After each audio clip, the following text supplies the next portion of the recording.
Hi friends, welcome back to our channel. వేసవికాలంలో చల్లగా ఏదైనా తాగాలనిపిస్తుంది కదండి. అలాంటప్పుడైతే ఈ చక్కెరకేళి జ్యూస్ అయితే మంచి ఆప్షన్ అనమాట. బయట మనం షాపులో కొనుక్కుని తాగే కన్నా మనం ఇలా ఇంట్లో చేసుకుంటే చాలా బాగుంటుంది. ఒకసారి అయితే ఆ ప్రాసెస్ ఏంటో చూసేయండి.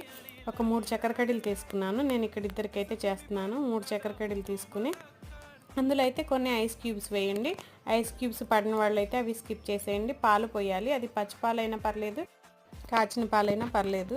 ఒక పావు లీటర్ కన్నా కొంచెం తక్కువ పోసుకోండి, ఇద్దరికే కాబట్టి. అదే ముగ్గురికైతే నిండా పావు లీటర్ పోస్తే సరిపోతుంది. ఒక 4 స్పూన్స్ షుగర్ అయితే యాడ్ చేశాను. షుగర్ ఇంట్రెస్ట్ లేని వాళ్ళు షుగర్ స్కిప్ చేసేయండి. నేను ఇందులో కొంచెం హార్లిక్స్ కూడా యాడ్ చేశాను. మొత్తం కలిపి మిక్సీ పట్టుకొని ఇలా గ్లాస్లో పోసి ice cubes, Horlicks and dry ఫ్రూట్స్తో గార్నిష్ చేసి సర్వ్ చేస్తే ఇంకా అస్సలు వదలరండి పిల్లలు. నా వీడియో కనుక మీకు నచ్చినట్లయితే తప్పకుండా నా ఛానల్ అయితే సబ్స్క్రైబ్ చేసుకోండి. Thank you friends.